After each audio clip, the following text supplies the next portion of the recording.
For much of the last century, America has been the champion of free trade.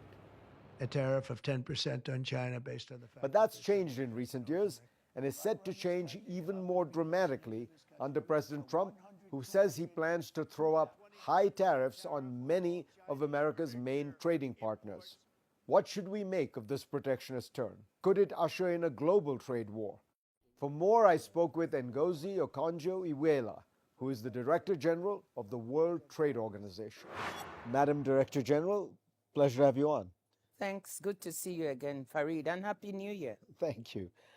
So I've got to ask you, how do you think about this issue, which everybody is talking about, which is that the creator, founder, underwriter of global free trade for the last 75 years, the United States, is clearly moving with the new Trump administration in a protectionist direction. He's talked about 10% tariffs, 25% tariffs, 100% tariffs. When you hear that, what do you think? Well, thank you, Farid. A very good question. What I'd like to say is let's step back a bit. Over this past 5 years, at least since I've been Director General of the World Trade Organization, trade has been facing challenging times with increasing protectionism and protectionist measures, not just by the U.S., but several members. And that has been a cause for concern. But against that backdrop, I want to say something. When you look at the numbers, trade has been largely resilient. Trade, at $30.4 trillion, is higher than the pre-pandemic peak. That's one point. Second, our latest numbers show that 80% of world trade is still going on WTO, most favored nation terms. So there's resilience. But yes, there's cause to worry. We are seeing increasing fragmentation and protectionism. We've done some work, and we've shown that if we break into two, let's say, geopolitically divided trading blocks, we would end up with a 6.4% loss in global real GDP in the longer term. This is huge. This is an impact on everyone. And it's up to this is $6.7 trillion loss. It's like losing the economies of Japan and Korea combined. So we don't want to see this increased fragmentation because it's not good for anyone. So what do you say to Americans who say, look, we like free trade, but the Chinese have not played by the rules. They've shielded themselves. They claim to be a developing country. Their government subsidizes a lot of their, car manufacturers, whatever it is. And then we have to face that. That's unfair competition. Why should we not have tariffs?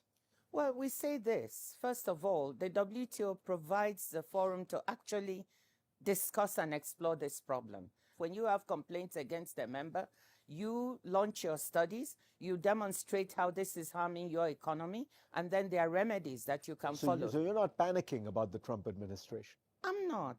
To say that, yes, I'm concerned, but I'm not panicking. I feel, actually, I've been saying to members here at Davos, let's chill. Let's not get too overexcited. And to our members, I've also been saying, look, let's not do any tit for tat. It's not when you hear something from one member, you immediately apply counter tariffs or do something else.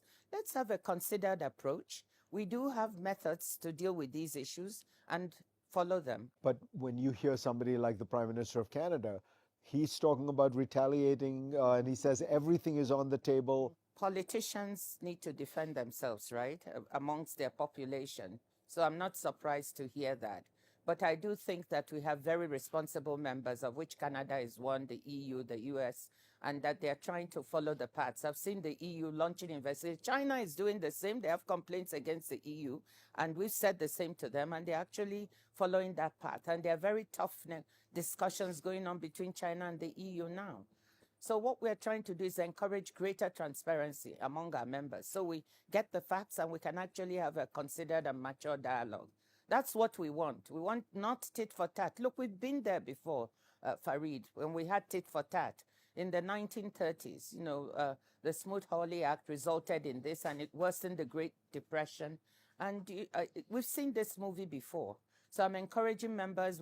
I know we love reruns of old movies, but I don't think this will be a particularly good rerun. Ngozi, pleasure to have you on. Thank you.